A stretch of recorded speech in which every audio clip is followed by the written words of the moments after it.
8월 18일 21시 해발 12,000m 고도에서 중국 내륙에 자리 잡은 고기압이 동아시아를 지나 북태평양으로 확장했습니다. 고층에서 북위 40도 이북을 부는 RTZ2가 한반도 북쪽을 지나고 북극 부근에서 내려오는 찬 제트기류는 북위 45도 이남으로 남하하지 못해서 더운 여름이 계속되고 있습니다. 하지만 중국 중부를 지나 서해로 확장한 기압마루가 서서히 수축하면서 북서풍이 동해로 불고 있습니다. 500헥토파스칼 대륙권 중간층에서 고기압이 한반도에 영향을 미치고 기압마루가 열기와 함께 동해로 북상했습니다. 반면 서내지 서북 서풍이 불면서 대륙권 고층과 중간층에서 부는 북풍 계열의 바람이 더위를 다소 누그러뜨리고 있습니다. 몽골 동쪽에 파인 고층골 천면, 바람이 빠져나가는 발산부 아래 저고도에서 저기압이 발달하고 있습니다. 996헥토파스칼로 발달한 저기압에서 중국으로 늘어진 한냉전선 전면에 위치한 한반도로 온습한 남풍이 불고 있습니다. 한냉전선은 남하하면서 8월 19일 금요일 오후부터 토요일 오전 사이에 중부를 지나 남부로 이동할 것으로 예상됩니다.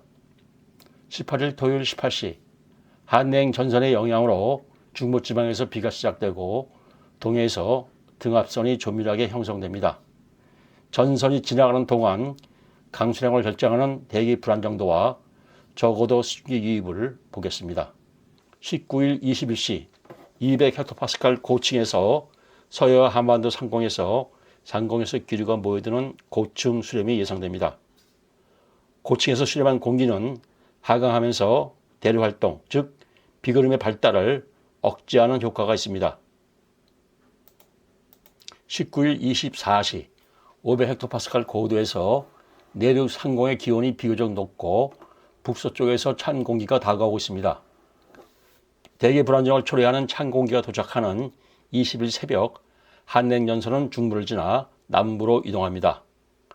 따라서 전선이 통과하는 시기의 대기 상황은 중부는 비교적 안정, 남부는 비교적 불안정입니다. 강수량을 결정짓는 또 다른 요소는 저층에서 유입되는 수증기 양과 강수 기간으로 예상되는 상황을 보겠습니다. 19일 24시 700헥토파스칼 일기도에 전선이 지나가는 동안 유입되는 수증기 양이 비교적 많은 것으로 나타나고 있습니다. 성질이 다른 두 바람이 만나는 구역에서 비구름이 발달하지만 북서풍이 유입되어 강수 기간이 짧습니다. 20일 3시 850헥토파스칼 일기도를 보면 충청도와 영원한 북부에서 두 바람이 만나서 좁은 구역에 비구름이 발달합니다. 반면 북서풍이 유입되는 중부지방은 이미 비다운 비가 끝나고 약한 비가 산발적으로 뿌리는 정도입니다. 20일 6시 GFS는 경기만에 국지 저기압이 발생하고 남부 일부 지역에서 폭우구름이 발달할 것으로 예상합니다. 하지만 북쪽에서 고기압이 확장하고 북서풍이 유입되어 강수 기간이 짧을 것으로 예상됩니다. 저고도에서 유입되는 다소 많은 수증기와 남부 상공의 약한 기층 불안정은 비구름 발달에 유리한 조건이나 중부 상공의 안정된 기층과 짧은 강수 기간은 비구름 발달을 억제하는 요소입니다. GFS와 ECMWF는 전국적으로 10에서 40mm, 국지적으로 50mm 이상 비가 올 것으로 예상합니다. 서울은 19일 오후에 비가 시작되어 20일 새벽에 끝나고 남쪽으로 내려가면서 강수 기간의 시차가 나타납니다. 남부는 비가 끝난 후 산발적인 비가 오지만 북서풍이 많이 유입되는 서울은 20일 오전 강수가 완전히 끝납니다. 21일 일요일 동해 고기압을 돌아보는 동풍으로 남부와 영서에서 약한 팬 현상으로 기온이 오릅니다.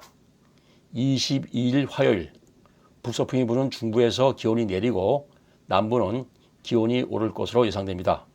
하지만 한반도에 장기간 더위를 가져왔던 북태평양 고기압이 수축하고 있습니다.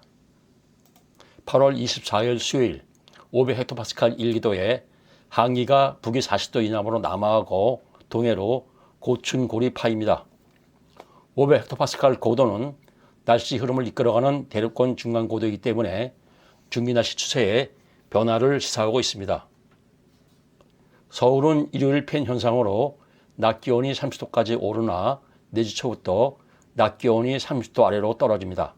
대구는 내주 화요일까지 기온이 30도 이상으로 오르다가 내주 수요일부터 기온이 내립니다. 향후 예상되는 태풍 및 강수 상황 그리고 기온 추세에 대해서 추후 자료 분석을 통해서 정보를 제공하겠습니다.